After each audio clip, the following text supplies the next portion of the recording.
welcome back to another episode of OHKO, a Pokemon VGC podcast. We are back. I know we took a little bit of a break last week, but international just around the corner, and there's a lot to be talking about for Pokemon. So welcome back, everyone, and sorry. My name is Sierra Dawn, joined here by my co-host, Joe Brown. I mean, hey, I was too busy playing Pokemon Pocket. I'm not gonna lie. I'm sorry for the missed episode, but it'd be like that. And TFT. Yeah, I was gonna say you're the TFT queen now. I'm very happy that you're finally getting into TFT. But I was just gonna say that last week's episode was too spooky to launch. Too spooky to release. You know, it was the Halloween theme. I could have saved you from blaming yourself on Pocket and TFT. It's too scary. Nobody will ever see whatever last week's imaginary episode was gonna be. But let's just focus on the now, Sierra. Let's focus on the fact that I opened back-to-back Lapras EX promo packs earlier today, and I felt like a god. I hate you. I think I might genuinely hate you. No, don't hate me like Full that. Stop. No. Full stop. I just hate you. All right. Well, do we want to talk about the VGC Regional that just had happened first before we get into Pokemon TCG Pocket, or which order do we want to do things for today? No, I say we save Pokemon. We save the VGC stuff for the end. Let's get into our lives. Let's get into our fun side story things, because there's been a lot going on. Like, I don't know, I got all this. Hold on, wait. I got all this on my desk from opening the booster box, Surging Sparks. I did that on stream. I can't show you the cards because then you're gonna steal my codes if I show you, on TCG Live. And then we did a stream as well on TCG Pocket where, shouts to TBCI, got a gift card to $100, and they're like, you don't have to spend it on Pocket, and I just immediately put the $100 into my Google Play Store and opened as many packs as $100 would give me, Oh my goodness. I mean, hey, if it's Pokemon's money, like, I know people that have spent their own money and have spent more than $100. So, hey, it might as well be on Pokemon's time, right? Yeah, I think I spent about 3 of my own dollars afterwards, like, to just get one last 10 pull. So, like, I think we can spend some time here because our whole audience, we have a whole channel in the OHKO Discord as well, talking about TCG Pocket and stuff and our thoughts. So, like, I had totally forgotten that it was coming out. I know we had the announcement at Worlds, and like, people were so excited and whatever. And then I just see all the tweets of people pulling like 5-card packs, and I'm like, what is this? And I was like, oh my God, that's right, Pocket. And I immediately went to the App Store to try to catch up on it. And I don't know, let's start. What are your thoughts? We'll let you go first. So I think in terms of what I initially thought this game was going to be, this app was going to be, just cute little open packs, nothing else, I think it hit that expectation, right? I mean, I kind of maybe wish that there was more than one expansion off rip, but also I get that they have to drip feed it to you, and it's like, I'm not spending any money at all on the game, so it's not like I'm close to filling out this collection anyways. So realistically, it is fine as it is. It's just kind of like the I want everything right now mentality. But I gave this feedback, actually. Like, my big criticism with the app from the get-go is that I think it overcomplicates a lot of things. I think at the core, I'm like, this is just opening packs and then playing a simple game mode. And then it's like, here's your 6-7 different shop currencies that you get from this very specific method to use for this specific thing. And everything's so convoluted and just like weird in that way that I haven't dived into anything else that isn't just like my daily pack and maybe a battle or two, like, maybe. That's about it. But, like, for the, hey, open up a pack thing, I think it's great. As soon as there is, like, the event and I have to do more, though, I think the app is a little overcomplicated. I just find myself closing the app and just moving on, frankly.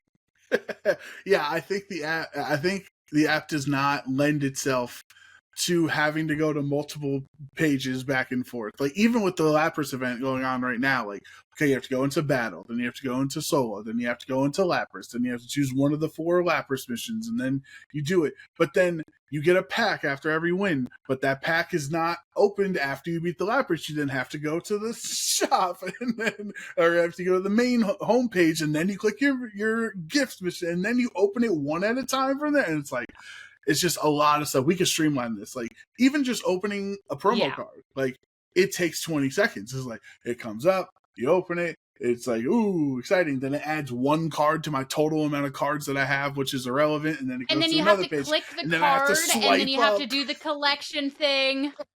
Yeah, it's great. I feel like we're wasting a lot of time, like even in game too, in the battles, like, because we can also talk about, you know, what we think of the in depth or lack thereof depth of the system, but like there's a lot of turns I'm like, oh my god, please let me evolve my Gardevoir, let me use my professor's research, let me attach my energy. Like, it's just, no, you gotta wait the 5 seconds for the animation to go through, and then you can do the next thing, and then you can do the next thing, and like, so some of that stuff I hope gets ironed out. But in general, I'm pretty happy with the game. I'm not as happy with the poll system. For those who have played a lot of gacha games in the past, our 3 packs are essentially emulating 3 different banners, right? Like, if you played a different game, they would be like, here's a banner of these available characters. Like, you know, if you play Fire Emblem Heroes, or anyone in our audience played that, or like different other very, very popular gachas there. And like, so like the Pikachu is a banner. It's just they're like kind of hiding it in a pack, in a booster pack.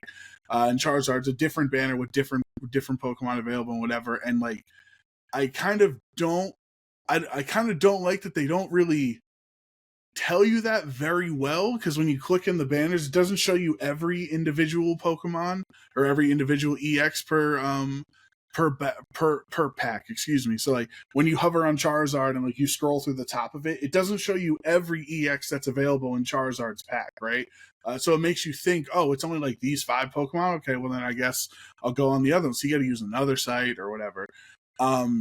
And I think the pity system is like, is pitiful, for lack of a better word. Like, the pity system on how much those cards cost in the shop to get 1 copy of, and you need 2 copies of a card to, you know, be playable with it. Like 150. Like, again, I'm a person that I use $100 of Pikachu's money to open packs, right? And the more packs that you open, the more of the pack, I don't know, I call it a pity pack, but whatever, the pack currency, you know, that you can use to buy other cards. So I have more than the normal person, more than you or anyone who hasn't spent money, because I was, you know, very lucky there. And even I can't afford anything. I've probably opened like 140 packs, and I can't even buy an EX. An EX costs 500. Like, so it's just, I don't know. Some of those things are a little frustrating, but I do think that the game has potential to go forward, because the gameplay it's very simplified, but it's still entertaining, I think.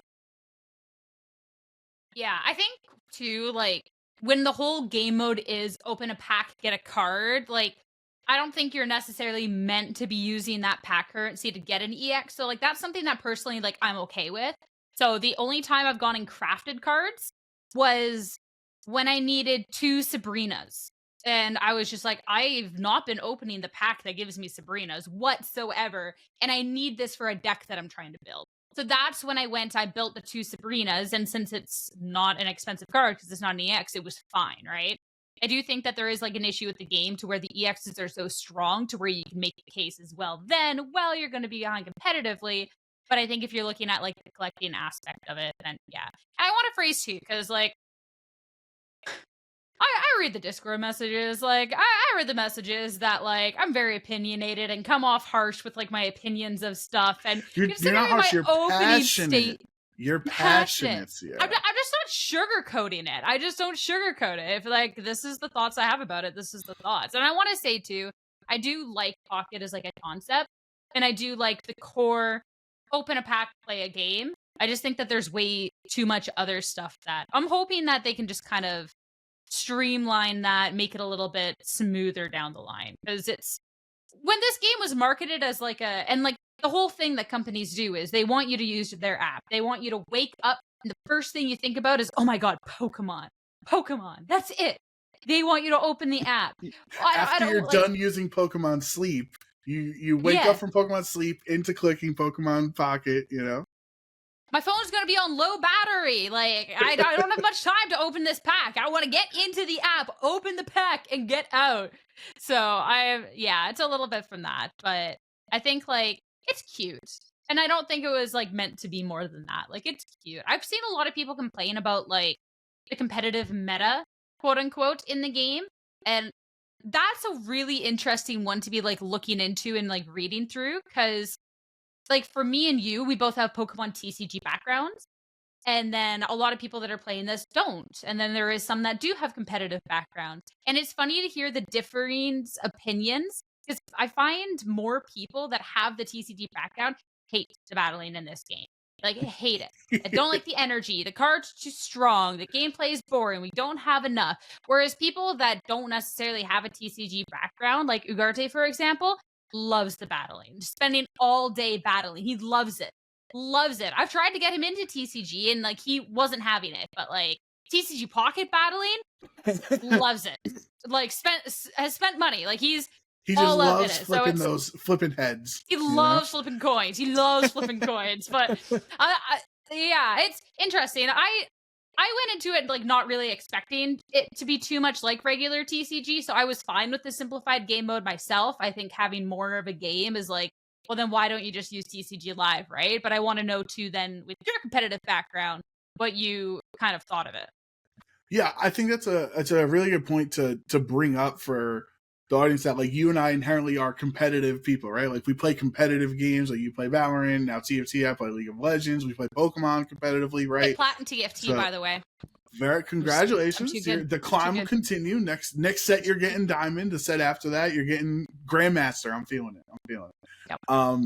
So we play games differently than casuals, and clearly TCG Pocket, if it made $12 million in 4 days, which is what people said it did, that's cashing in on the casuals. That's not just competitive people. So what my confusion with Pocket is, I actually like the simplified gameplay. Not that it's better than the main Pokemon gameplay, because I do like it and play TCG Live and, play the real game. But I like that it is different and it has a different meta and it feels different in a different satisfying way than the real card game does. But I'm trying to think of the casual person. Like, I have friends who are not spending money. They're waking up every day, opening their 2-packs and then putting the game away until tomorrow or 12 hours later or whatever it is. And so I'm trying to think, the casual people, what do they have to do? Because competitive makes sense. I'm going to drop $100 on Pikachu packs so I can get the Pikachu EX deck and go enter tournaments. Like, there's been a lot of people that have been hosting tournaments and stuff, and I've been really enjoying watching those streams. So I understand the competitive aspect, but like, as a casual, we got to catch them all, right? Well, how quickly can you possibly catch them all without spending money when you get 2 packs a day and you get 5 cards in those packs, and there's like 242 cards or whatever in the initial expansion? Like, how is it even possible to be casual? Well, I mean, that's the whole thing. It's casual. Like, I like in TCG Pocket and playing it casually, as in like a casual Pokemon Go player, because I play Pokemon Go casually. I'm at the regionals, and like, some of the casters, I mean, you have Rose and Gabby that are on their phone and they're like, I gotta get all this stuff. And I'm just like, open my phone and I'm like, I got one funny Pikachu at the hat. Like, I'm out. So it's like, it's just like the slow drip feed. It's like, I don't need everything right away because I'm not going to use everything right away. So why do I need it now? And it's as simple as that. Like, we only have the one set in TCG Pocket, so I'm free to play for it. So and I probably have packs that I have unopened that I'm not resetting the timer. It's just like, I'll get them eventually. Because it's just meant to be casual, right? Like, I feel like you like spending the money on the game, if you're not invested in the battling mode, it's like, okay, what do you do now? Really, like, what do you do then? Absolutely. Like, what do you do? Also, there's no ranked ladder. So Joe is spending Garte's spending 5 hours a day battling everybody to not rank up at all, just be at 0 level because there's no ranked ladder. They should add a ranked ladder, though. Yeah, they should add one. Ranked ladder desperately, because sometimes I face like the most sweaty Mewtwo deck ever, and then I face like the next battle is like just 20 cards that have no synergy whatsoever that someone threw a deck together, right? Or they have the banner and they're like, I actually play. I know TCG, and it's just like the most random thing, and you're like, yeah, I don't know. I don't know if that Dreadnought deck your run's gonna work wonders for you. But if we talk about the like competitive aspect of it, which that's where I've been spending all my time and watching videos, and you and I entered the tournament, we talk about that. But like, I think there's some fundamental flaws with how the game is, and I don't know if it is oversight or just like don't want to say confidence, not thinking ahead. Not thinking. I guess I'll go foresight for not thinking ahead. So, we all have rules in the game. There's structure. I like structure in my life, Sierra. Turn 1, player 1. You play Pokemon. You cannot attach an energy, and you cannot attack. Turn 1 of player 2. You can attach an energy. You can't evolve or whatever, right? Unless you play Misty and have Articuno and flip 3 heads on turn 1, player 1, and the game is like poorly coded to you can attack for 80 damage and get a donk on your opponent before they even literally play the game. We saw you do it, Sierra. You literally won a tournament game this exact way, and it makes no sense. So it's like, I think it's one of those things that when the cards are different, when you have items that are different, you have more to the game. I think it's a problem that'll naturally just solve itself, frankly. I think we're like right now, there's not really enough counterplay, but like I'm thinking back to like, there's always going to be like some issue at some point with something, but it doesn't have to last like long term. Like I remember even in like expanded on like actual TCG, having a Decidueye deck with, I believe it was Latios, where I could just turn 1 donk. They could put out multiple Pokemon, I could still turn 1 donk them, right? Like, and it was just like the combination of cards and everything else. And it's one of those things that, okay, well, things came out, they expand, like they rotate other things out, it's okay. We're just at the life cycle of the game where Articuno is a strong card because there's not really too much to like counter it. Misty's a strong card because what else are you gonna run? But I'm talking about the structure of the game. The fundamentals of the game is you cannot attack on turn 1. So I don't know if it's coded incorrectly or there was an oversight to not code it to block attacks because you can't get 3 energy naturally on turn 1. So the rule of the game is you cannot attack turn 1 going first. And if you play Misty, what I'm saying, I don't care if Misty gives you 13 head straight and you attach 13 water energy on turn 1. You should not be able to attack with the Articuno. That goes against the rules of the game. That's what I'm saying. I don't think it's necessarily the rules of the game. I think it's just like, because I don't think it states anywhere that like, and like, correct me if I'm wrong, it doesn't state you cannot attack if you're going first. It is just realistically in every scenario, you do not have like the proper energy to attach. Like, yeah. But if it's like, because I could see you can't attack because you don't have energy, and because you don't have energy, you can't attack. Like, but that's not a rule of the game. That's simply because you can't attach energy, you can't go first, but this card allows you to get energy. So like there's like the cards in Pokemon TCG that don't require an energy to an attack. Like what if we get those in the future, then it's a case where they can go first. Like it's not like a hard. I'm pretty sure in the real card game it is a rule that you can't attack you first turn. Yeah, but this is a game. This is a different. No, you can't. We're attack. emulating but I'm saying this is a the different real game. It's a completely different system. It's a simplified emulation of the real game. It's a completely different game. I don't think it's completely different. Like fire types are still weak to water. Like, you know, they changed the weakness. There's no resistance. There's no prize cards. You're drawing of energy. You get a guaranteed energy per turn. You can't have more than 1 energy per turn. You get your 1 energy. And on top of that, you also draw an additional card. Like they've changed so many fundamental different things about the game. Where, like, I don't look at this one thing is not like the TCG. Like, they did it wrong. It's like, well, so many things are unlike the TCG. I don't think it's just one thing.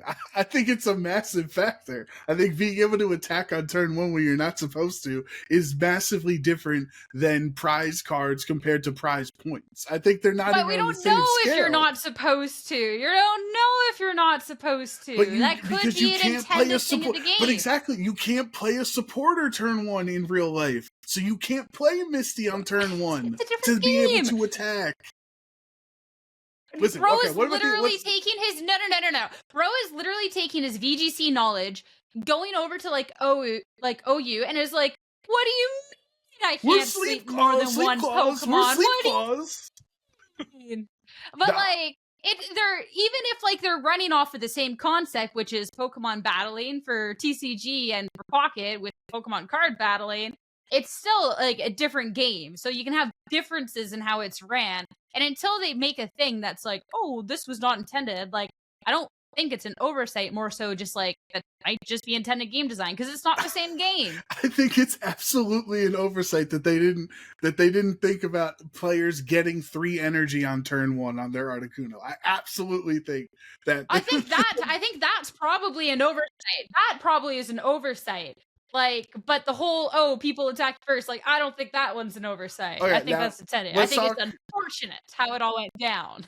One of my other competitive, notes about the game that I don't know how you feel. I've talked with a lot of friends. We've been like in Discord. Welcome to the OHKO podcast, where we just argue about Pocket for the next hour. Yes, sorry, keep going. I think everyone's here for it. From the Discord conversations, everyone's all in on TCG Pocket. They were wishing us luck in the tournament. They were following the streams. Like, everyone's all in on it.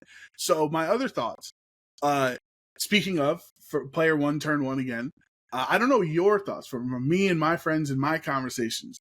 You are at a massive disadvantage if you go first in this game by not being able to attach. I don't know how you think. A lot of these decks, how it works, especially decks that have Pokemon that have one energy attached, turns like Meowth or whatever. If you play Meowth, going second in Gardevoir or Gardevoir Mewtwo compared to going first, it's like, it sometimes feel like you should literally concede if you lose the coin toss and get first, because it is such a detriment to go first compared to second. What do you think?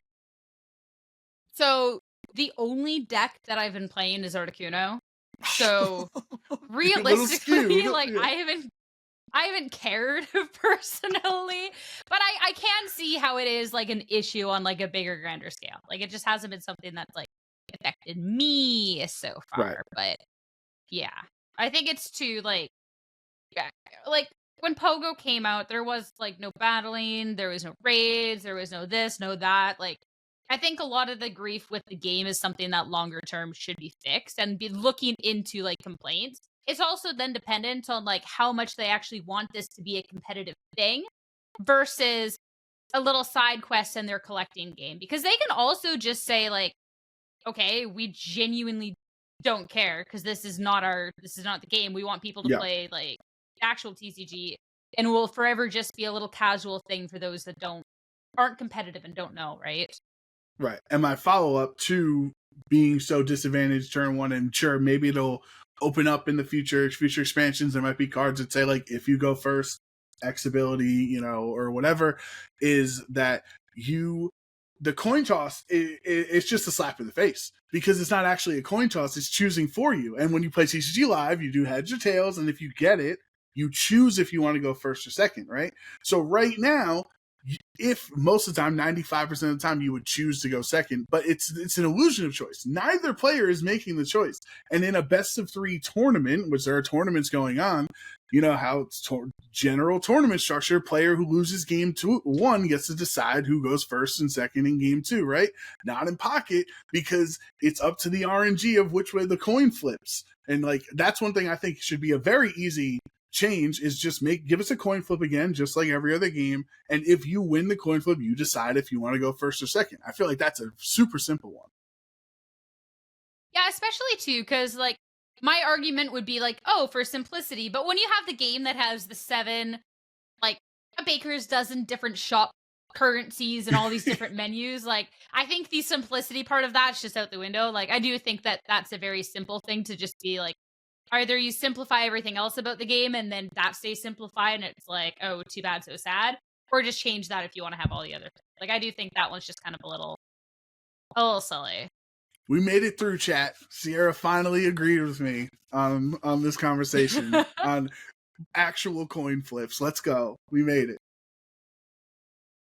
Hey, once in a while, a broken clock is right twice a day. I don't know. Overall, I do think it's fun. I like that we've already had 2 events, right? The Meowth event, the Lapras EX event, and like, they're kind of small. Like, people are complaining that they're small, but like, if they're drip feeding us till, let's say, a new expansion comes out next month or something like that, like, I'd rather have like a couple of small things to do every day instead of being overwhelmed right now. Because one, I spent $100. I don't even have all the meta decks. I have Charizard. I got, I had to buy all the pieces of Mewtwo. Fortunately, I found 2 Mewtwo's, and then I had to buy like the Curlias and Gardevoirs and Sabrinas and stuff.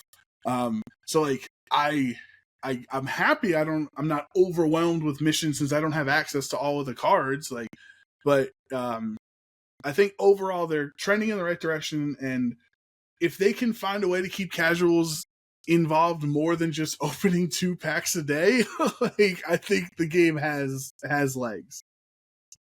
I want to know your opinion about the auto battling when you're like talking about the events, because for myself, like there has been the events going on, and like again, I just want to open a pack a day and get on and move on with my life. I want to play TFT for like 14 hours of the day. Like that's it. Like I don't have time for TCG Pocket, guys. But realistically, there's the auto battle feature. So you have these events that are trying to get you to play the game, but then they have the auto battle to where you can just cheese through the entire thing. And it's actually a really good auto battler. Like I've been using it nonstop for absolutely everything, and it's been absolutely perfect. Like I don't think for any of the bot battles, I don't think I actually battled with it myself ever. It's only ever been auto battles, and I've just even the Lapras event. I have my 2 Articunos, 18 trainers. I auto battled every single one through while playing TFT, and it beat every single one first try. Yeah, I was gonna say it's like Torter or Azul are definitely like my auto battler right now. You know what I mean? Like they're clutch. They make better decisions than I do, and with that auto battle. And I think that is a good thing because of the idle nature of the game, where like the final Lapras, the advanced mission is like win the battle 20 times, which obviously is going to take a lot of time. So like, first of all, I don't have Pikachu, right? So I can't just do auto battle and let my Pikachus just, you know, one hit them with weakness or whatever. So I have to use my Mewtwo deck, and I have to manually attach and you know, X speed to retreat, and like, so it gets tiresome over time since I have to finish that mission 20 separate times. So I think the auto battler is good because it is kind of like it lets you just have it on your phone, like in the background, like you said, while you're playing TFT or doing something else. You're still accomplishing the mission without having to put like mindless effort into the game. Like, I know I'm gonna beat this stupid Lapras. Like I know I can do it. Just give me the packs, put it on auto battle. I'll come back in 45 seconds and start the next one. You know. I feel like at some point though, it's ruining the point of the game of playing the game. That makes sense. Like, yeah. I don't know. Like that's kind of like the grind of winning one mission, doing one mission 20 times is also not fun, right? Like it's also against fun. the game. Just beating up the same like, Lapras deck 20 matches in a row. Like that's true, but like, yeah, like it feels weird if they're wanting you to play the game that there's the auto battle, but like, please don't remove it. I love the auto battle. Like I don't like that's the only way I'm getting through things. But yeah, I was intrigued about that one, and I'd be curious too about how viewers like feel about the auto battle in general, if it's something that they've used or whatnot. Yeah, I think it's definitely helpful that we have it there, even if you don't want to use it. Like I haven't used it too much, especially for specific missions too, where they're like, some of the missions are like, okay, beat this water deck with only fire Pokemon or something like that, right? Like some of those you don't want to have auto battle on, or like without EX is only 1, 2, and 3 star Pokemon. Like you want to try to have a strategy that you're going into it with that. And like I do think probably my favorite thing about this game, which I guess we had the benefit of all the people that, you know, moved to New Zealand for a month that were able to see in the soft launch or whatever. By the way, yeah, dude, that tweet was crazy. Where Pokemon Pocket said, "We hope you enjoyed your vacation." That was a crazy tweet. I was so happy. I saw the screenshot of that somewhere first, and I like, people always make fake tweets. Like there's always fake tweets, right? Yeah. I was shocked to go on Twitter and see that it was real. That's too good. Kudos to whoever posted that. Kudos. Yeah, but I love that, like, the game is clearly simplified. It's like, if you want intensive TCG, go play the TCG live or go play in person or whatever. But people are still competitive enough as a community to try to make the most sweaty meta S tier decks and like even just in this first week or so, we've had so much meta development on a game that is like not competitive, where everyone's like, okay, you're gonna run 2 of this, and then now you run 1 Zapdos to counter the Sabrinas because Zapdos is the highest HP for 1 retreat cost in the game. Therefore, if they Sabrina you, it's hard to get the KO and you're able to retreat. So you were running like Zapdos and like Charizard decks just for the Sabrina tech. And then they're like, okay, well, now you can run the fossils because you put a fossil up and you can discard it and it gives you free retreat. And like fossils can't be your first Pokemon. And like, so all of these things have happened in a week where like there's been so much meta development in the game and there's only like 200 cards. I can't imagine how much crazier and how much sweatier it's going to get when there's like 5 expansions. I'm really curious if, like, when they were making the game, that they thought that people were going to be that way. Because realistically, the game design doesn't speak as if they thought this was going to be more competitive than it is. But you look at Limitless, you look at all the tours, like everything else. The fossil tech is like crazy. I don't like.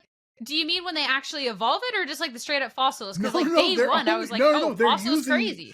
They're using like the item card basic whatever without like Articuno or Kabutops or whatever. Okay. Like they're just having the item card there. No, because you would you would think if you're having it, you'd evolve it up into Omastar or into Kabutops or into Aerodactyl, but they're just leaving the item cards there and discarding it when they're ready to bring their other Pokemon up. I meant more so like the way that you're like talking about it. I thought that there was like some extra step I wasn't getting, because the first thing I did was like, oh, fossil's crazy, and threw it in the deck, because that seems like a gimme. It seems kind of obvious.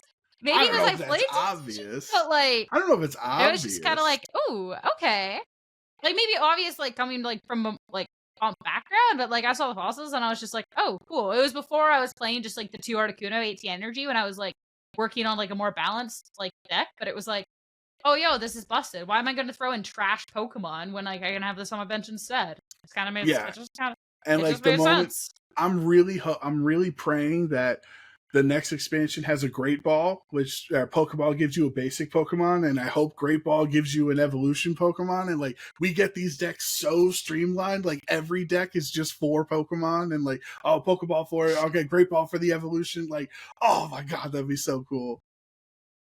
Goodness. I take it that you're a fan. You're going to be involved for a long time. You're going to be spending $100 of your own dollars for the next set. I don't know if I'm going to spend $100 of my own, but if Pikachu wants to throw me another gift card when the next expansion comes out, give me more money.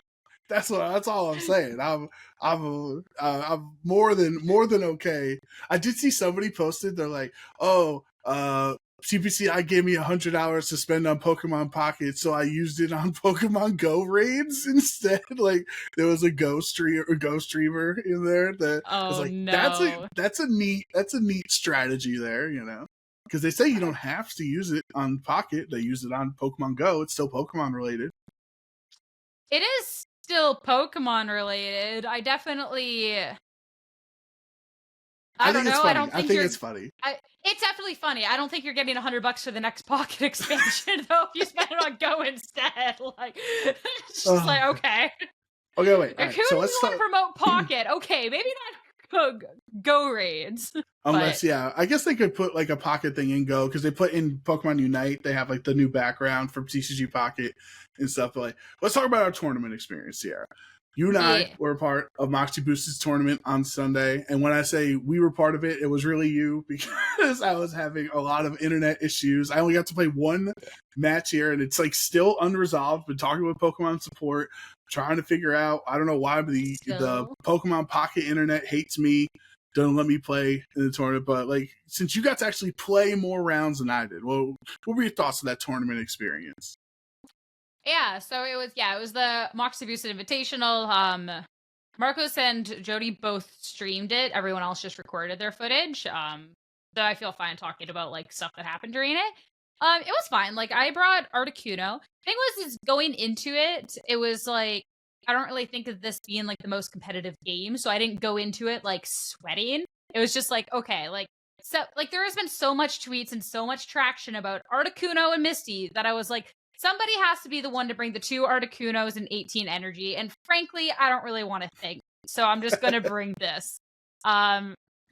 Which went okay. I got top 4, so we'll take that. Plus, against Marcos, for the second game, I went first, got 3 heads on the Misty, instantly donked his first Yeah, that Pokemon was and on won the stream. game. I was I was on dying. stream. Oh, I was losing. I have the recorded footage on my end, and I was losing it. And then I popped into his chat after and dropped a well-deserved GG easy. And like, karma came for me after that because I was like not nearly as lucky. I know Jody posted a clip where it was like never doubting how lucky Sierra is or like something like that because I managed to put like 3 heads against him and I didn't even need to attach an energy. But then like game 3, I had like just really like I wasn't pulling anything that I needed. I wasn't Misty. Like if you don't get the Misty, you don't win the game. Simple as that. And I kind of wasn't getting what I needed. So I lost. So it was like there was a little bit of luck, but not enough to actually do much for it. But I think like overall it was fun. Obviously being able to hang out for like Sunday, like noon. I was gonna say afternoon, but it was kind of like at noon. Is like fun. It was unfortunate because you weren't the only one who had issues connecting. You were the one that couldn't get any resolved. But there was like at one point like a bracket swap because there was 2 different pairs of people that could not connect. Not connect no matter what. And then the rest of us like me and Marcos like connected fine out the gate, but then after that, there was kind of connection issues, and like you kept having to try different codes, you kept having to do different things. And I don't know if it was like for you, obviously, it's part of a bigger issue because you're still working with support and stuff.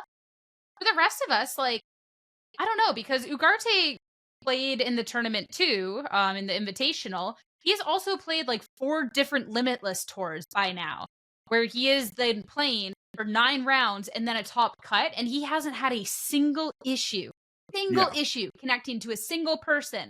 But then he was having issues connecting during this tournament, and it shouldn't be. So I don't know if we just got a really unlucky time slot when they're performing maintenance back end and it ended up like kind of having some issues. I don't know. So that part kind of sucked because it was like, I gotta wait, but like that's not really any fault of anyone's. So yeah, it was kind of just like a weird timing of it all.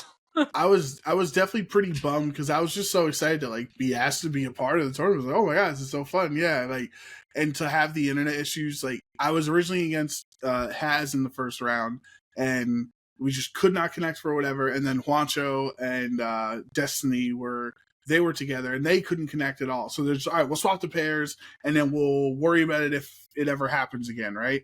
In the finals if they meet up with each other. And I was able to, so like I was finally able to play against Juancho. I'm like, okay, thank God we figured it out. And then my next round was against Ugarte, and we couldn't connect again. And we're trying generated passwords. We're trying, we make our own. We're trying capitals. We're trying exclamation points. We're trying all these different things. And then it just never works. And then Joe connects with everyone else. And then like I have my brother here and I try to connect with him and I can't connect with him. But then I message Jody and then I can connect with Jody and it's just like, but I'm not playing against Jody. Like it was just all this nonsense that I don't know what was going on at the time. So like I saw that the winner of us was going to play against you. So I was like, all right, I think it'd be funny if Ugarte got to play and like I made like a thing like, you know, have my back. So thank you for avenging me here. So I just conceded because I was like, all right, Sierra's got Articuno and me and Joe are about to play a Charizard mirror. Like I was like, I think she's got my back here with the water weakness. But I think it was funny that I was literally watching so many tournaments those first couple days over the weekend and a lot of different videos and stuff. And like, I think it's Pikachu EX and Mewtwo EX are the clear cut, like number 1 and number 2. And then depending on RNG, Articuno's also S tier and, you know, there's some other decks that are up there. And I was just trying to have fun, and I was like, I'll play Charizard because I feel like everyone else is going to play Mewtwo and Pikachu and all the other S tier stuff. And then 3 of the 8 teams decks were Charizard of me, Jody, and Joe. And I was like, oh my god!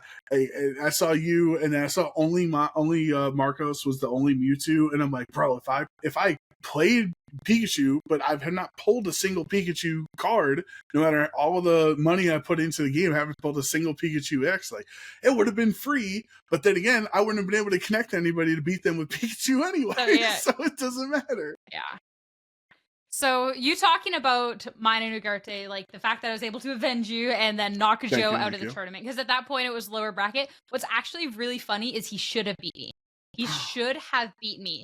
So what had happened was, first off, like, when Charizard, like, as a deck, it's a little inconsistent, but if it gets going, it just steamrolls. Like, if you actually get that up and going, there's nothing you can do, especially, like, as an Articuno user, it's like, if you don't, like, right away take tempo, you're cooked. Like, you need to have the perfect setup to go from the start. And I was struggling, and then this was game 3, and it was, like, super close, and I was just 10 damage short, and he retreated out, and it was, like, super annoying. But I had Blizzard. And he had a potion in hand that could have healed to make it so I didn't knock out the Moltres on his bench, and he didn't play it. He was like, I don't need to play this potion. He told me after. He's like, I feel like I should play this potion. I feel like I should play this potion. I had already taken a prize card. I feel like I should play this potion. And then he didn't. He brings out something else, takes some damage, you're like Chaos Articuno, and then I just hit Blizzard and it knocks out the Moltres on the bench and I get the other 2 prize cards. And I just hear him, he was visiting, and I just hear him yell. And then he was like explaining after like what had happened. And yeah, he would have won the game. Like he would have won the game next turn if he had just played the potion. So you don't thank me, thank Ugarte. Thank him for throwing. For the throw of the century. Oh, yeah. His head wasn't in the game. He was already thinking about next turn. He's not, you gotta be focused on the moment, Joe. Killing me. Well, the thing is too, is like for VGC constantly, like something that me and him always talk about is trust your gut. I'm really I'm really bad at it, but like at a very core fundamental like thing of the game, like I struggle playing the game like VGC. Because as a commentator, you look at all these different paths. And I can't actually make a decision on what path I should do because I'm like, okay, I'm trained to be able to call them out, but like, I don't know what I should do. Yeah. And then there has been times where I'll call out like a really silly, like crazy play, but I don't trust my gut. So then I do something else and I lose. And every single time he's like, trust your gut. And then there has been games where he has like played and afterwards he's like, I didn't do this. And I was like, trust your gut. So that's like always the back and forth conversation. Every regional, every round, trust yourself. You got this. And he just threw that advice out the window for Pokemon TCG Pocket, I guess. And yeah, didn't trust himself, lost the game, deserved, out of the bracket, GG. Deserved. GG easy. I'd also like to point out in my Charizard run, in the two games I played, my Moltres, the most detrimental Moltres of all time, I flipped tails 11 out of my 12 coin flips. I literally had 3 triple tails, and then the 4th one, I got 1. And I was like, oh, thanks, Moltres, finally. 12 flips later, I finally get to attach 1 measly energy onto the bench. Thanks, bro. Appreciate it. Man, that's don't play Articuno. Like, you're not flipping heads. Don't play Articuno, that's for sure. But no. But I don't know. I mean, it should be fun. We'll see what happens with TCG Pocket in the future, but I don't know. Unless you have anything else on it, Sierra. We can get back to our main game. The main reason we're here. It wasn't TCG. This isn't a TCG Pocket podcast now? It's not a TCG. As of right now, it's not a TCG Pocket podcast. Okay. Maybe we'll be one day. Yeah, I mean, final thoughts of the game. Game is good. Like, I think if you go into it with all the expectations of the world, you're going to be disappointed. If you go into it with like, this was a simple game to be opening packs and I can also play some games, like you'll be very happy because that's literally exactly what it is. If you have more expectations, I don't know what to tell you because they never promised you anything more than that. They delivered what they said they were going to deliver and the game is good at that. Like, I'd love to see things kind of more simplified in the future. Maybe it has to be as complicated as it is if you're going to have more and more expansion, more events. Like maybe it's, I can't see the vision now, but in the future I'll get it type thing. But it's good at what it does, and I'll keep opening my packs probably every second day because, like I say, I forget. You'll catch them all eventually, Sierra. Eventually, I'm not in a rush. I'll get them. Whatever. All right, let's fly over to Europe, which there was a pretty big event last weekend. There was a lot of people didn't even make it because of some of the weather travel shenanigans that were going on the Friday, I think, in the EU. But we had the Gdansk Regionals in, Poland, right, last weekend. Won by Federico Camporesi, Fedi Campo, as he goes by, taking out his teammate and countryman Marco Silva in the finals. That was really intense. It was. I mean, Italy on a roll right now, genuinely. I've always thought like because like Italy, if they get a day to prepare, like really look at IC, look at a world, they'll always win, 100%. So I'm always like, if I'm ever gonna do good at a run at an IC, I really hope I'm not against someone from Italy, and I really hope that they like me more than my opponent. They might help me out because like Italy, like man, actually crazy. So yeah, Italy finals across the board. Marco's been on a tear. Like that finals too. We've had a couple of one-sided finals this season, but this one definitely like back and forth. It was fun. And as well, like kind of had a little bit more of like a usual team, right? We're getting to the part of the regulation, seeing the things like the Electabuzz, whatever. It's just like, all right, it's another day. But then Marco bringing out Sun with Charizard, Yeah. which we've been seeing a smidge more of, but I don't think from any like super notable players like Marco's caliber. Correct me if I'm wrong. I don't think anybody on Marco's level has been playing something like Charizard, even though it has made some appearances. Like Jin played it at Louisville and did pretty decent with it. Mod appearances, but yeah, that second place for Charizard is nuts. Yeah, I think that was like the crazy thing going into finals because like when I saw Fetty's team, I'm like, all right, yeah, definitely that checks out, right? Like that's the type of team that he would play. Very strong balance, bounce rain team. But then seeing the Charizard, I'm like, hold on a second, is this real? Is this a mistake? Wait a second. You know, like, I know the other fire starter, the Hisuian Typhlosion I've seen on this team, right? From a bunch of different people playing it, but the Charizard is very interesting because like this game, we go back to the Dynamax era, and we go back to certain times in VGC. The importance of the damage modifiers and damage multiplication just becomes so massive that sometimes it's just too overwhelming to deal with. Like, I think there was a heat wave from Charizard that did like 90% to Basculation. Million damage, casually. Yeah. And so when you combine same type attack bonus with choice specs, with solar power, with drought being set up, like all of these different modifiers, like the damage can get kind of nutty. So do I think this is going to inspire others to go on a Charizard run and maybe try out some of these other Sun teams with Torkoal and, you know, Jump Off and stuff and Charizard? No, I don't think so, because I don't think this is as much of a pick up and play team as maybe we'd want it to be for exciting reasons. I think it's a very difficult team to pilot because there were times Marco was having to use his Porygon, his Ursaluna, his Torkoal outside of Trick Room very often, where like most of the time when you have the slow Pokemon, you want to be in Trick Room, but you needed regular dimensions for both Jump Bluff and for Charizard on the team, right? So I think it's not gonna take over the meta, but I do like that it is like a new idea or archetype here that did perform well. The thing is it's overall not actually a new archetype. So if you look at the Charizard with the choice specs, look at Heat Wave, like you look at this moveset, you look at the fact you have this Jump Left and the Torkoal, it's literally like a reskinned version of Ugarte's team from Louisville. Instead of the Typhlosion, you have the Charizard. They're filling very similar roles of a choice specs fire type user that abuses the sun and just goes boom.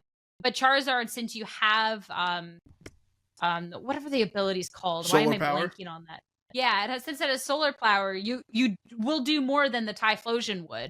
And then obviously access to a little bit of a different move pool. So and the different weaknesses, right? You're not going to get absolutely smacked by like a sucker punch. So it's interesting because it's like, I definitely agree when this isn't a team that's going to take over the meta, but it's something that like this proof of concept has been proven to be strong. And it's like, oh, okay, well, we're just going to change this fire type over to this for something that's like super, super strong. And like to see it evolve in that way, I think is just like massively cool. There's also, Charizard's also a second EQ immunity for the team with Jump Off, right? So yeah. that's which different than Typhlosion doesn't have that luxury, so. Right. So I think that's what made it so interesting when I was watching Marco be able to try to pilot in two different modes within the same team. of 4. But like just going to Fetty's team, obviously super simple, like core, at least in the rain core, but his Basculegion was choice banned. So it was choice banned instead of like Life Orb or Mystic Water or whatever. So there was like a flip turn that did like 80% because of that choice band at one point. I'm like, oof, man, that is so much. Talk about damage amplifiers on the other end. The Sucker Punch on King Gambit, what I think was really cool on Fetty's team, and people talk a lot about how good offensive terastallizing is, right? Because you think of Fluttermane with Terra Fairy, or Shifu Terra Water, or now King Gambit with Black Glasses and Terra Dark. And against Terra fighting Porygon on the other end, that King Gambit was not just terastallizing offensively to click Sucker Punch. He's also losing a 4 times weakness to fighting, which is pretty huge, because then the Terra Blast is only 2 times super effective. And I think that's one of the big parts of why terastallizing is so strong, that even when you're using it offensively, it still is helping the King Gambit defensively, you know? Yeah, though it was funny because it's like, oh, instead of Porygon just like absolutely wrecking your day, it'll only just wreck your day.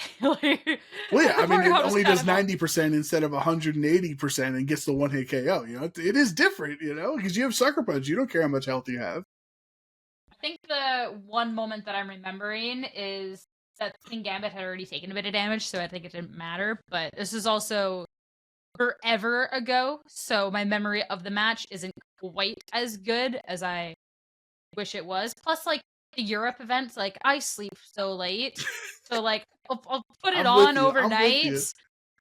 I remember waking up at one point, and like I think unless I was like dreaming, I don't know, but the closing call is like, Victor Medina is out of the tournament. And I was like, oh, I guess I know he just got knocked out of the tournament. I guess.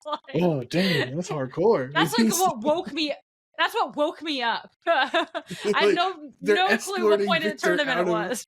Out of the facility, just god. I do this during the match, but it did a lot of damage. I do the same thing with the EU. I'm like, oh man, I forgot it's Lille or it's Gdansk or it's whatever. And I'm like, I'd naturally, I'm tossed to wake up at 5 a.m. or something. Like, all right, maybe I'll start my day early. You know, I'll be productive. I'll watch through. It's round 2 in Gdansk right now as I'm watching here, and like, and I just like, all right, now it's round 3.5, and I wake up again, and I'm like, all right, and then I wake up and it's already round 8, and I'm like, oh, I've already missed the whole, missed the. I gotta go watch it back afterwards. Yeah, and it's funny, like, what you'll like pick up like in your sleep, like what you like little tidbits like you'll hear and stuff. Like, I think at one point, I don't know if I saw it on Twitter after, if I do remember somebody commenting on the stream, but there's a print club there. There was a print club, yes. There was a print club. Like, yeah, that was definitely a moment where I'm like, huh? Like, am I? Yeah, that's kind of crazy. Crazy. What do you think about the loaded dice Rillaboom? I think it's just 2 events in a row that we've seen somebody use loaded dice Rillaboom to obviously great success on Fetty's end. I don't remember where it finished in the last event, but not having the Assault Vest, Arch Aladon's one holding Assault Vest. I feel like Rillaboom is so tied to Assault Vest right now. But what do you think of loaded dice for these Bullet Seeds? Love some gambling. Let's go. I mean, I don't really have too strong of an opinion of it so far. I do think, like, if you are running into the case where it's like, okay, well, you want the Assault Vest on Archaladon, like, you kind of gotta make way for what you're gonna do with the Rillaboom. And I think the Bullet Seed, like, I don't know. I think it's fun. I hope that's around like this. Like, that's just fun, right? Well, I think you're not gambling. You're trying to not gamble with the loaded dice. You're always going to hit at least 4 or 5 times, right? So it's the lack of gambling on. I meant more so the Bullet Seed versus the Wood Hammer is what I mean. Right, okay, gotcha. It was because like the Wood Hammer, you ain't missing that, right? No. But the Bullet Seed, like, you could. That's a good point, right? You can, I guess, in theory, do similar amounts of damage if you hit all 5 Bullet Seeds, not the same. But then you're not taking the recoil damage from Woodhammer. So I guess that's like kind of the trade-off. And the other thing I like kind of interests me about it, obviously you break the sashes, If you have your Archaludon still as a steel type, it still has a dragon steel type, and you could bullet seed into it for the stamina boosts. But then also there's really, I know it's so tied to Assault Vest because it wants to run 4 attacking moves all the time and it helps the special defense. But like besides all the Sun stuff, there isn't as many special attackers in this format compared to physical. Look at Ursaluna and Dragonite and Sneasler and Basculegion and Rillaboom and Annihilate. I'm just like going down the Baxcalibur, Dondozo, Tauros, Incineroar, Flamigo. Like these are all physical attackers for the most part, except for the Sun teams and the Size Spam teams. So like maybe Rillaboom doesn't have to be so attached to the Assault Vest because it's not taking so many special attacks in this format.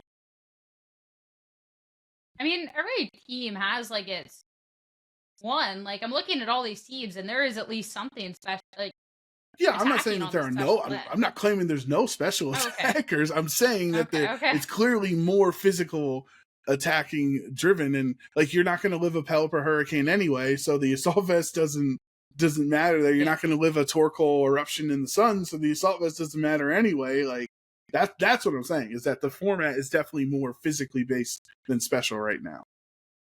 I think it's just the unfortunate, like you just got to pick and choose. Like if there was no item clause, I think we'd be seeing Assault Vest on both. Oh, dude, there'd be like 5 Assault Vests per team. Yeah, right. And so it's like if you have the Archaludon, having the consistency, especially with the Pelipper on the team, of just having the Assault Vest, it's just stick around forever, right? So I think it just kind of makes sense. I don't think it's like Rillaboom feels safe. It's just like, okay, which one feels less safe? Which one do you actually like kind of care about more? And people care about Archaludon, so. Now, what do we want to do? Do we want to talk about fun other teams that did well or do we want to talk about the elephant in the room, the Caparaja in the room, and the day 2, the top 12 usage? What do we want to do first?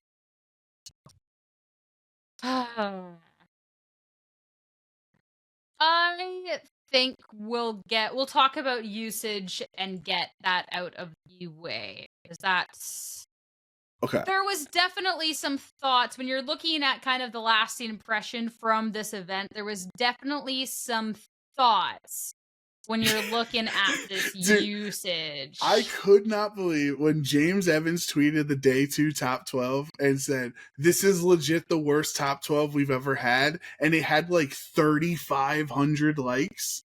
I couldn't believe it had that much of social engagement. Like, and then I'm like, oh, come on, James. And then I'm like, oh,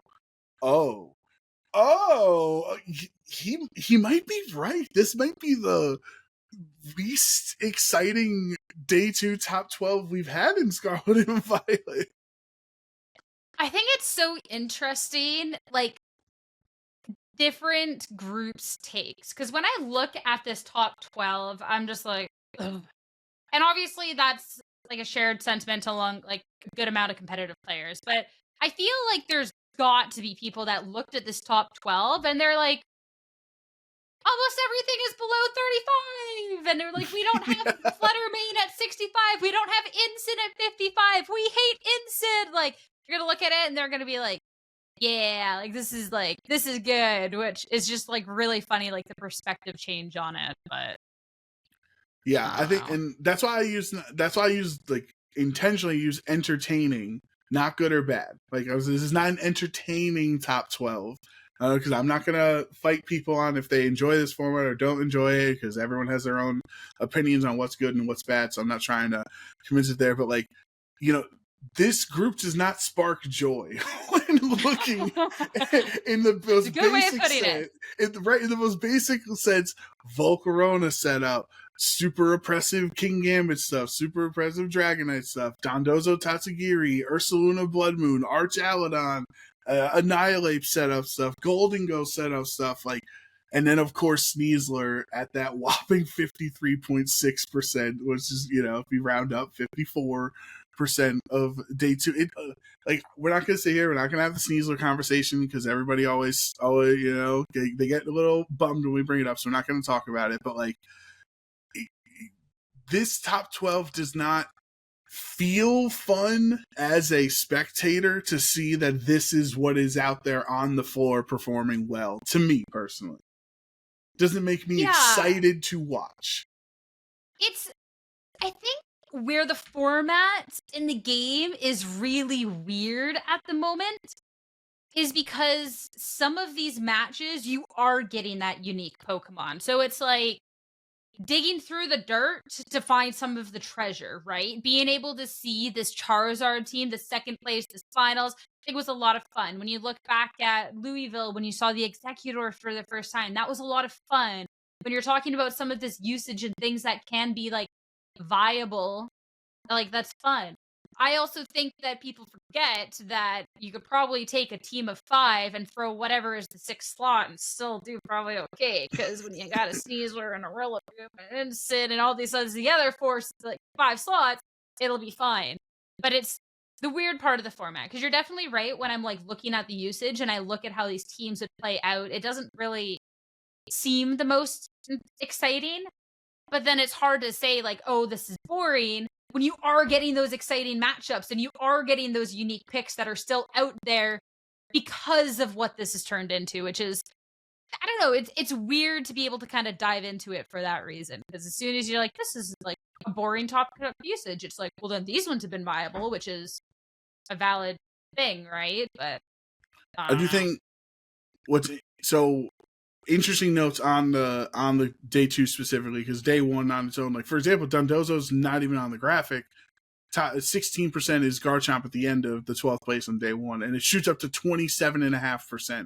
So clearly that's like a field that is the people performing well, or the good players, quote unquote, were playing the good teams, and the good teams had Dondozo on it, because like the general field wasn't aware of the meta that Dondozo was back and so good. But like, I think the triple steel, the steel trio, I think it's under 80% if you combine it, which I always just for fun like to count them up at every event, which is probably the lowest we've had all season for the steel trio, which makes sense because now Ursaluna Blood Moon is at 26%, the first time Blood Moon's been on the graphic in a while. Volcarona being at 27%, Dondozo being good, right? Like some of these things that are good into those steel types that like other interesting thing with Dondozo being 27% but only 17% for Tatsugiri means that it's not just people loading up Dondozo Tatsugiri. There's 10% of those players, so probably like, I don't know, maybe 6 or 7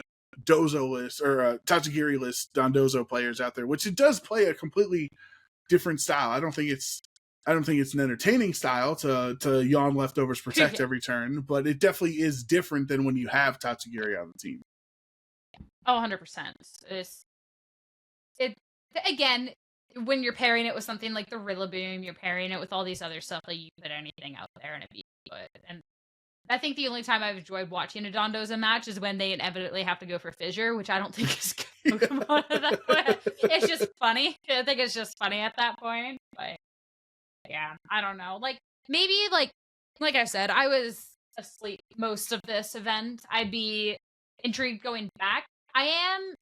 I will say, despite the fact that I'm not excited about this usage and I'm not excited about some of these teams, I think I am still excited for what could come out of it, like the promise of what this regulation has. When we look outside of this, like with LAIC right around the corner, I think that'll be really interesting because that'll be all the big teams coming out. That's going to be people from around the world. So it's like there's always the conversation, oh, these different regions like to play this way or this way. And I think when you're looking back at like LASC and how there has been like these unique picks, even in a format that seems decently like boring, that it could get really chaotic really fast. Yeah, I do think I am optimistic for LAIC, even after seeing the results from this weekend, because like, sure, maybe we're not as enthralled with Dondozo strategies, or some people don't like Blood Moon or Ursaluna or other things. Like, it still shows that the format is very open right now. I don't think it's just one team. I think there's a lot of really good stuffs out there that you can slap together to make a team and potentially perform well if you're a great player. But like, I would not be surprised. Like last year, remember we had in LASC in the finals, we had Reggie Lucky and Ndidi, right? Like that came out of nowhere. So even if I don't enjoy the Pokemon in top 12 in Gdansk, I still think them being there is a good sign that the format is open, that people are finding counters, people are finding a wide breadth of Pokemon to perform well with. Like, for example, in 7th place, Bartos had his he had a Sinistra, Annihilate, Mousehold kind of team with Ursaluna and Klefki. Like, see a double screens or Aurora Veil if you have the Ninetales in, right? Let me check real quick with Ninetales. No, Ninetales doesn't even have the Aurora Veil, so the screens are coming from Klefki. But like, that team is different than Terran Birdie's Sinistra, Paldean Tauros, Dragonite, Golden Go, Rain version of it. And they're both using a fun Pokemon, but they're completely different strategies there. So like, I have hope for LASC. Yeah, I think it should be good at the end of it. I'm hoping for the other sake that it's good, because yeah, that'd be hopefully good, but no. I do think that it should be a good event. Sneasler lists finals, by the way. Neither Italian had a Sneasler, so, and they're sponsored. Goodness. I'm just saying. Marco was rocking that hat. What a shame. He was rocking that hat. Goodness. He looked so cool. Look, I'll let him know. I'll pass that along for you. Yeah, I don't know. I mean, besides that, I don't think there's much. We should. Oh wait, hold on. I found the print club. Stop the clock. I found the print club. Roman Atanasiu from Spain had print club. He finished 46th. Alolan Ninetales and DD Mail, King Gambit, Delphox, Sneasler, and Prinplup. So he's Eviolite with competitive, Terrablast, Helping Hand, Haze, and Water Pledge. What? We're really starving for water type Haze users out here. We're going down to Prinplup. That's what I'm saying. Dude, oh my god, he's like, man, Fraud Arena's rough. I'm about to break up Prinplup instead. Brutal. You know what? I think it's funny because, like, Prinplup, correct me if I'm wrong, still just a pure water type, right? I think it's just water. Yeah, I don't think he's steel. Yeah, you don't have the fighting type weakness. You get the extra ball. So it is kind of funny. I'm not gonna lie. Plus, like, if you're looking at being a pledge, because it is pledge, right? What place it's again? Pledge, yeah. But nobody else has pledges on the team. You don't have many choices. I think it's just his strongest water attack for Prinplup. It probably doesn't learn Hydro Pump or something. Oh yeah, no, there's no Rillaboom on this team. Oh no. Oh no. That's so funny. I think it's just first of all, let's be honest. If you're ever in a position where you need to click Water Pledge for damage on Prinplup, you're already so far in trouble that, like, it doesn't matter if he's got Origin Pulse on Prinplup, you're still in trouble. Oh, I will say where I give kudos is because, like I said, you can take any 5 good Pokemon and throw a random 6, and you should still do pretty well. And I will say that this is not that case. When you're looking at the Indeedee Mail, when you're looking at the Delphox, when you look at the other aspects of the team, like, there is some strong Pokemon on there, but, like, it's Sneasler and then King Gambit, and then nothing else from this is on, like, the top usage. Like, this is actually a team of, like, unique picks. So, like, I do have, like, we're giggling about it, but I have to give, like, all the kudos in the world for that, because I do think that is impressive. Yeah, I think particularly Indeedee Mail is, like, a fantastic counter meta Pokemon right now. One to get rid of the terrain, since Rillaboom's on half the teams, and in general to get rid of Trick Room, since you have Imprison, right? You're faster than Indeedee Female. I think, like, that's one Pokemon that I would look into, because I do have that kind of counter meta brain when I team build, when I try to, like, not just use the best 6, but, like, see what the strong stuff is and what I can put on my team to counter it. Like, if I was going to LAIC, I would definitely try to innovate somewhere with an Indeedee Mail team, because I think it's really well positioned to counter the meta right now. Depending on, there's different you can do. Choice Scarf, Focus Ash, obviously. The Imprison stuff, there's different strategies for it, and I think it could work out pretty well. Are there any other comments that we had about Dance? Because, like, My train of thought is literally just to go start complaining about Sneasler, which means like which we're not allowed to. The comment section said we're not allowed to. So we're not allowed to. We're not allowed to. Oh, there was how about this? Apparently they tagged us, and it wasn't the YouTube comments, it was our own OHKO Discord, which, by the way, anyone wants to join Discord, the description down below, join us, talk to us. They tagged me and said that there was a flame body Magmar on stream. And where did that flame body Magmar end up finishing? I have no idea, but it made it on stream. That means it was doing well. I have played on stream twice with Slitherwing and once with Weeping Well. And you won. Yeah, doesn't mean they're good. I'm just saying, EU coming through for me with the flame body Magmar. I don't know if it's coming. I don't know if that's coming through for you. Well, it's more than 0. Yeah, but it doesn't matter what's streamed around. Here it is. Okay, hold on. I found it. Okay. City Badian from Italia, with this Golden Go Magmar, Dragonite, Annihilate, Ninetales, Ursulina Blood Moon team.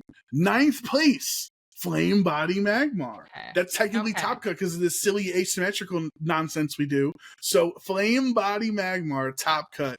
Gdansk. What are your thoughts? Congratulations. Thank you. Didn't get top 8 though. You know what did get top 8? Literally in 8th place, Vital Spirit Magmar. Hey, it's okay. They both. Hey, under our new system, they both top cut. They both top cut. Got 5th? You know what got 5th? Vital Spirit Magmar. They both top cut. That's what we say now.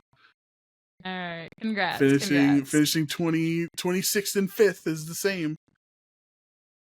Oh my goodness. Shouts to Michael Kelch though. He's got the Dragapult. He has to use it. That's true. That's true. I think Michael needs like a Dragapult tattoo at this point. That's like his iconic Pokemon. I mean, could work. Okay. So yeah, there's the Flame Body Magmar. Looking at the usage, like there's a couple of funky things, but like a lot of this is starting to get like old now. We're at that point. We're looking at all the top cut teams is like, oh yeah, this is like normal. Oh, what? You're not the new car smell is of the format is gone, and you're not excited with it. Don't worry, in a couple months we'll go back to a format we already played for 4 months. No, it's the new car smell has now gone to. I spilt a little bit of my coffee a couple days ago, and the smell is still lingering. It's still lingering. It ain't doing so great. I don't know. I'm tapped out on a good dance. I think. Congratulations to Fetty taking out his teammate. That was a neat story. Commentary team did a great job as well. But let's just get ready for it. Let's get prepared for LAIC. You know what I mean? Yeah. Though next week's episode is LAIC episode. We're a little early. No, I'm not saying to talk about it now. I'm saying let's move on. Let's in our lives. Let's focus in the future. Oh, moving on. Okay. You know? Okay. So I get to talk about LAIC sooner rather than later since I get to be on the LAIC preview show. So this is my first preview show, so I'm excited. See, that's what we call a segue, Sierra. I was trying to move on from Gdansk to the LAIC to the preview show that you happen to be a part of. We'll figure it out. We'll figure out our synergy later. You know, it's only been a couple episodes that we've done this together. We'll eventually be on the same page. We'll figure it out. But yeah, so, preview show. So when is it exactly? That. It is Friday. Okay, so if you're listening to this on Thursday upon release, it is on Friday. Make sure if you have a fun question, reply to the original tweet. Yeah. I know last one was that the World's preview. I got one of my tweets was one of the questions asked, but they didn't give me a shout out. They just asked the question without saying my name. I was a little sad. Terrible. But basically that goes to show that your questions can be on the preview show. And remember, the only reason I did the Mewtwo basketball thing with the NBA players, top 5 NBA players that would be good at VGC, was because somebody asked that question in the replies to the tweet. They said, what basketball players will be good at Pokemon? So and then that was a really fun segment to do on the show. So give Sierra some content. Give her some fun questions. Yeah, because I don't have a segment that can top that little basketball bit is all I'm It saying. was Like pretty I don't fun, have dude. it was pretty good. It was pretty good. I got a little dumb thing, but it's just a little dumb thing. It's more so just me being dumb. But it should be fun. I'm excited to be involved. I'm excited to be able to yap about Pokemon. But yeah, that should be a good time. It's cool too being able to like go through because like we're all very different opinionated people on like players to watch, Pokemon to watch, all of that sort of stuff. Um and they'll obviously for LAIC, they'll all have their own comments to all come together for this. And it's like it's not like I'm going into this and I'm like, a Slitherwing would be the best Pokemon if it wasn't that. Like, no, like I'm taking it seriously. Like I'm not going like off the ball answers, but it is cool being trusted to like make these decisions for yourself. And like I think they are like choices that like the rest of the casting squad would agree with. I think it's pretty, Yeah.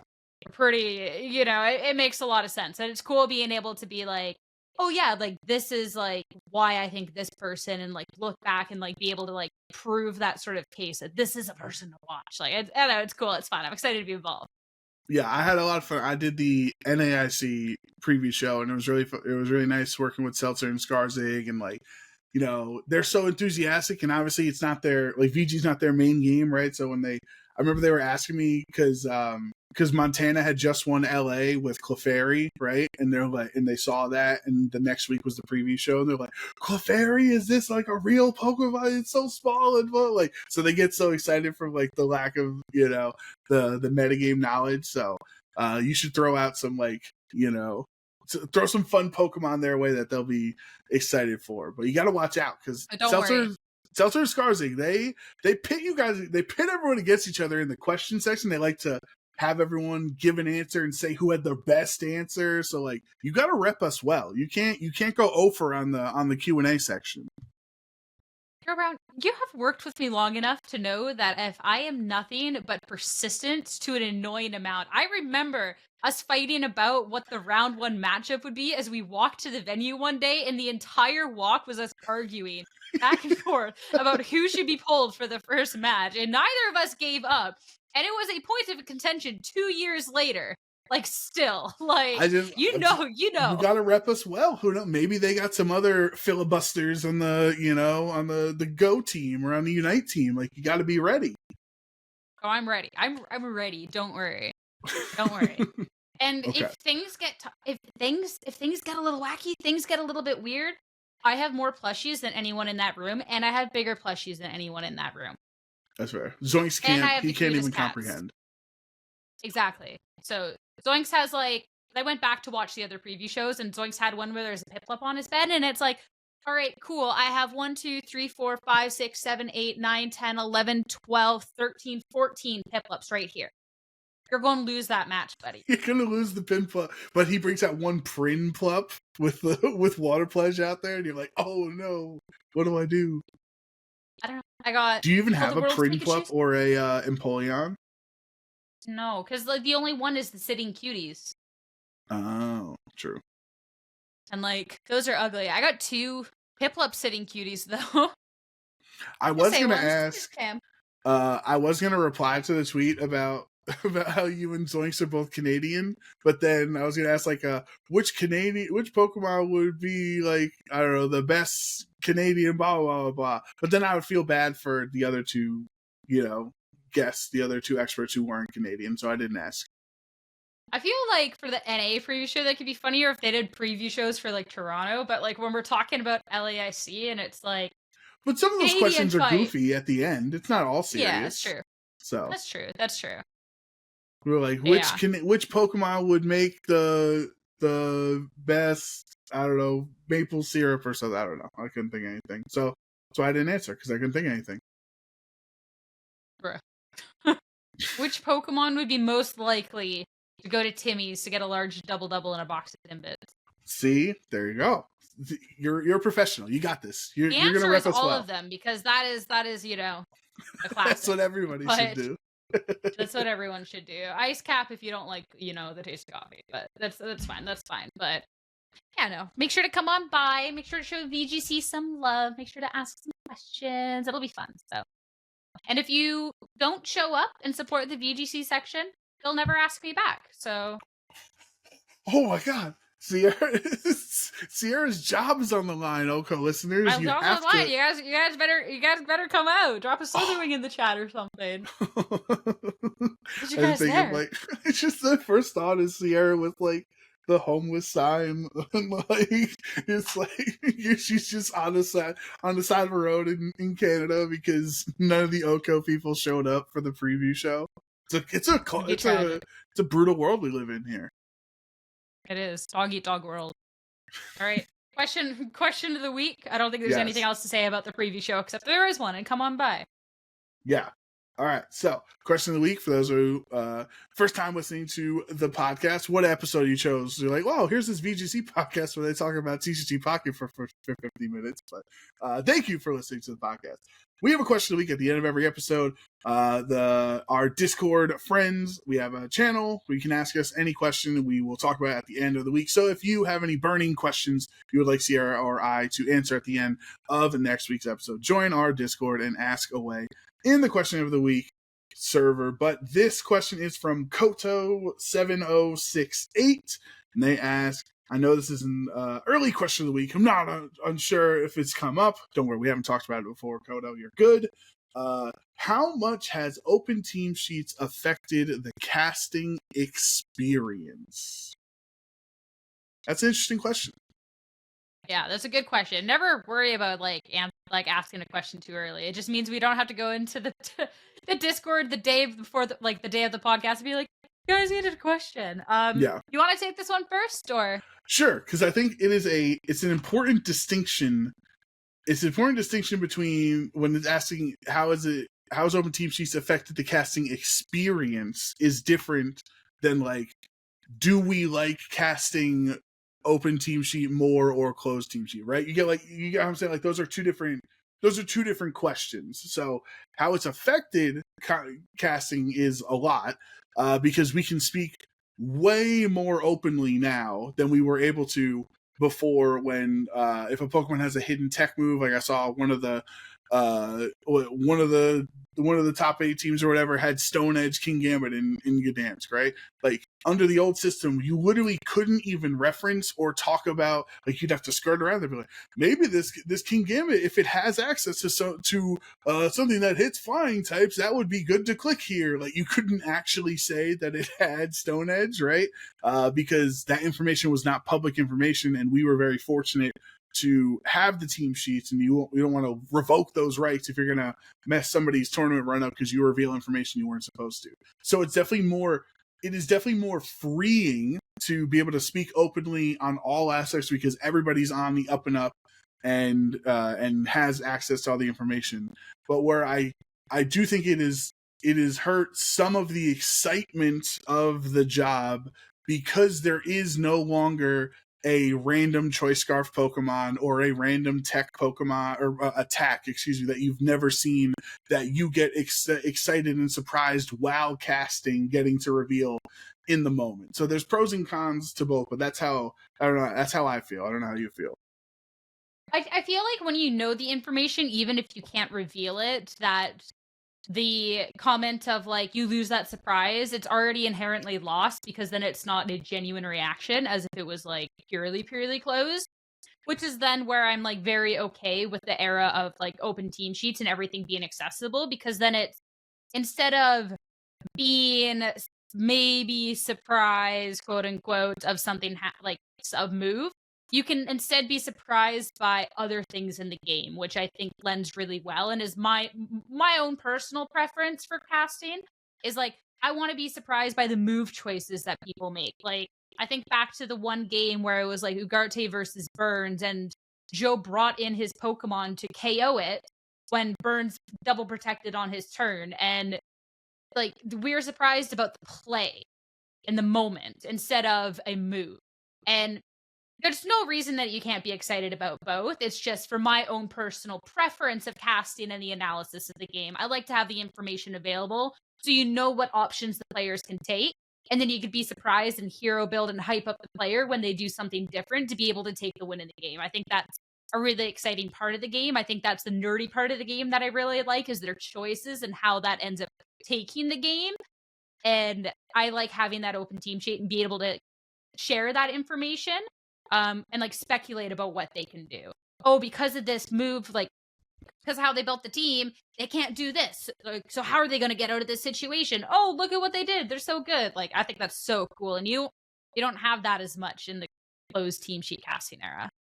Yeah, I also think one like unfortunate aspect of the way that the tournaments have to be run because we don't have spectator mode is the loss of information, and I think it affects commentary also, of information reveal of which Pokemon are in the back, because we always see one of the players' 2 Pokemon in the back, right? And like you don't want to say it until they switch the Incineroar in or whatever, but like it back in, especially in Sword and Shield and with the spectator mode, like watching the big Pokemon going at it, and like when you would see a switch in come and like you didn't know what was going to happen because it was spectator mode, like so like if he goes for Ice Beam instead of this move, you didn't know what was going to happen, like but now because we have that perspective of one of the players, anytime player 1 goes for a hype play, it's still hype and we do our job and we still get excited about it. But like, to me, it doesn't feel as exciting because like, I just saw him lock in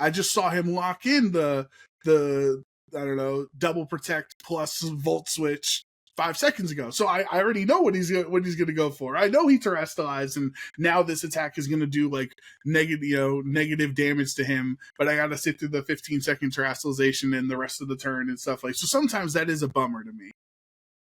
Yeah, I definitely do think, I think the open team sheet casting, in my opinion, has only been a plus. I think the lack of spectator mode and the fact that you know everything from one player is definitely, to detriment. Like, with the Ugarte Burns play that I referenced, what was nice was you saw what Joe locked in, but you didn't understand necessarily why until you saw what Burns did. And since Burns was player 2, you didn't know what he did till it played out, which then allowed there to still be that hype moment that you don't get with other plays as much. And it's also a weird thing for casting because we see what player 1's clicking. Everyone sees what player 1's doing, right?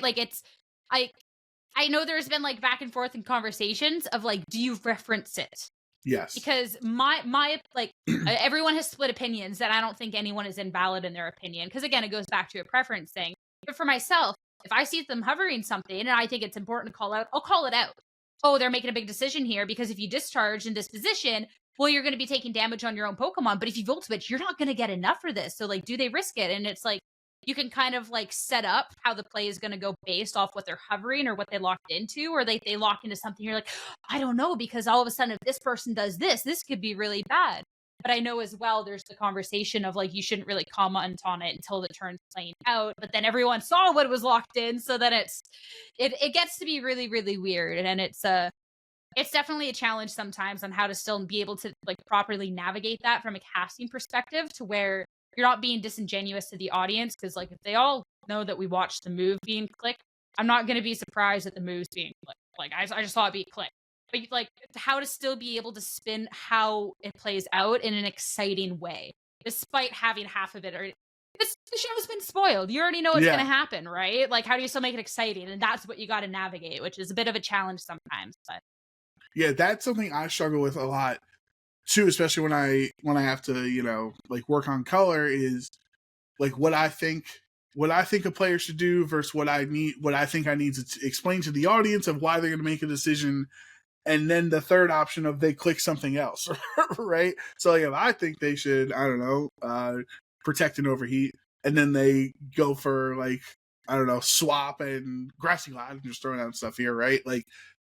Now it's okay, well, what do I do here? I have seen information that is impacting what my train of thought of what I should be saying and what I should be telling the audience is. So do I go with what I think I should be telling the audience, or do I go with what the audience is seeing? And or you said I don't think there's a right answer. I think people are on both ends of it. I kind of go under the school of when I do League of Legends commentary and all the casters, they always say, don't get baited by hovers, right? In the draft, people, a lot of times players will hover different crazy, silly champions as a joke to get the crowd excited. Oh my God, they're going to play Teemo. Oh my God, they're going to play this, as just a bit to make the draft a little more exciting. And so they always say, like, oh, don't get baited by hovers. Don't talk about the Teemo, that he's hovering now, because he's just going to swap it into a more conventional pick at the end. And you could have just spent the last 20 seconds talking about something that ended up not being relevant because it didn't lock that champion in. So I think until they lock it in, on my thought is like, I'm going to go with my own train of thought and like what I think is best for the turn and what I think the audience should know. But then if it is drastically different than what I'm saying and they lock it in, then I've got to correct course. I gotta catch the audience up as to why they went with something different. Yeah, I feel like correct course doesn't give like the analysts enough credit to what they're doing, because I think like color casting and analyzing in Pokemon is so weird and so difficult, because there is like sometimes there is only one right answer, and if you got the answer wrong, then you're just flat out wrong. But sometimes there is going to be a couple of different ways to navigate depending on how you want to be playing it and a player's just individual style. So you could be making a comment about what could be a correct play, and the player can have a different idea, which is also correct. And then there's also the times where like maybe you're right in what the correct play is and the player's wrong. And it's like the weird navigating of like how to like do that, and where like where I find it difficult with seeing the hovers and the lock-in is the self-doubt. Because I don't like, I've played this game, like, it seems crazy to me because I've been on the casting team since Players Cup 3 now. I'm still the least experienced on the team in terms of Pokemon gameplay by a long shot. Like, by years. Like, it is a lot. And that's like the same when you're looking at like the veterans of the scene. Like, I will never catch up to the veterans of the scene, but I am smart and I was brought on for a reason and I play a lot of this game. But then I have a lot of self-doubt when I'm casting a game and I'm going into an analysis and I'm calling out something and then the player does something different. And there is that moment of, am I wrong? Are they wrong? Or are we both right? And it's sticking to your guns in that moment too. Because if I'm calling out something that I think is right, and I actually am right, and I back down and the player's wrong, yeah, now we both look dumb. Now we both look a little silly, right?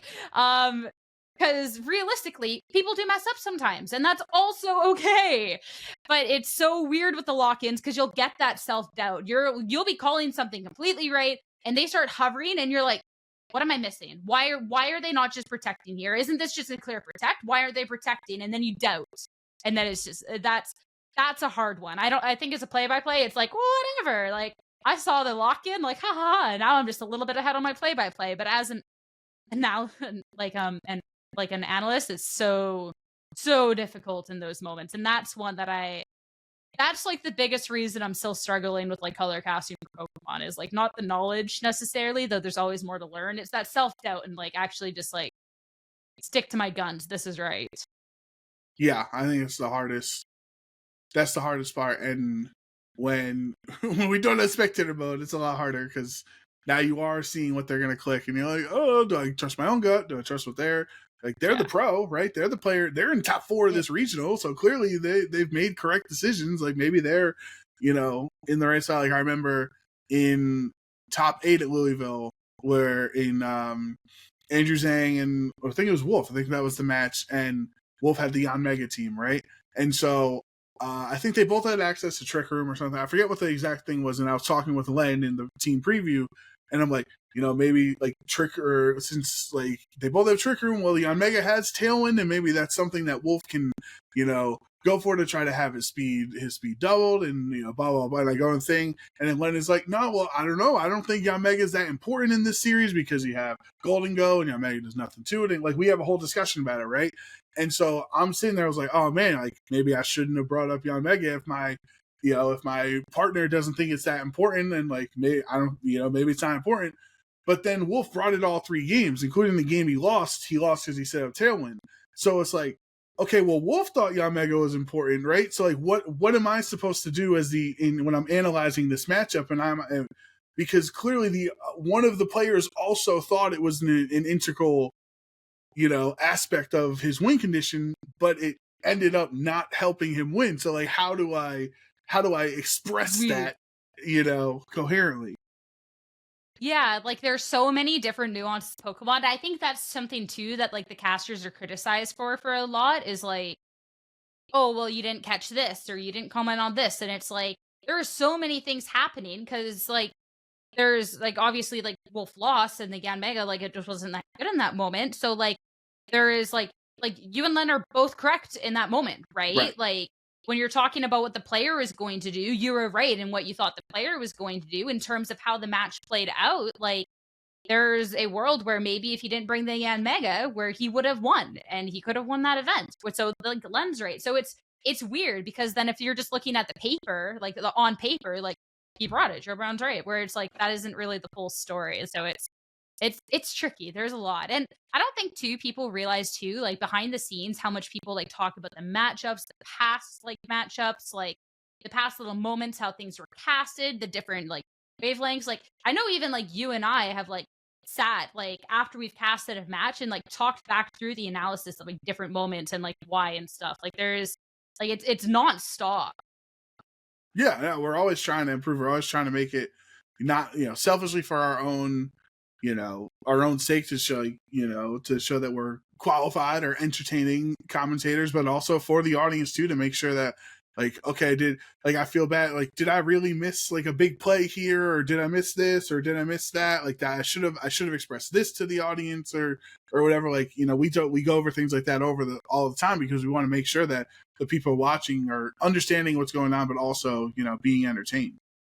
And you also don't know about other stuff too. Like, when we look back at Andrew Zhang's match versus Joe, like, talk about the close what was it? The close combat into the jump off. Yeah, on the turn 1. And on stream, I think it was freaked out as, oh my god, what a call. But then he ice beamed into it as well. So then people were like, oh, well, it was just a cover. And then Andrew on the podcast, I think he said something along the lines of, like, he panicked, like, it like didn't know what to do. Correct. Like, yeah. Right? He almost timed There's out. Like so it's like you guys are like both like kind of wrong in the sense of like what the player was thinking, because what the player was thinking was like, oh shoot, I gotta press a button or else I'm not doing anything, right? So it's like that's also weird, because like I know when I was talking to someone afterwards, I was like, oh my god, this call, and like because like that's what I was taking away from it. It was a call, and they're like, no, it was cover, it was smart, they were always supposed to do that, and then like what the truth actually was. So that's always funny too. Yeah, but even if it was him playing it safe, like, it's still our job to be excited about it, because it is cool. Yeah. Even if it was like the safest play in the world, it's still cool to see a flying type turn into a dark type and then get one shot by the close combat. Like, it's done, yeah. It's fun to see. Are we supposed to like, whatever? He was just covering, and no big deal. Like, no, that's not how you would, make that match exciting. And like, there's still like the arguments, because people could be like, well, we don't want you to hype up something that's like sin. And it's like, okay, well, he still took the K. He still doubled into the jump left on the turn 1. Right, and he won that game. Take away a pivotal piece of the matchup, so the Joe couldn't get tailwind, Joe couldn't encore lock, like he couldn't do all this other stuff. So that getting KO'd, even if you didn't like the way it was presented, was still worth getting hype about. Like, there's so many different nuances, so many different ones. Right. Yeah. I think we're like way off like topic for like our question. No, now. I think it all works. I hope Kodo is happy with our. I hope it's sufficient, our question of the week for his question. Yeah. So thank you.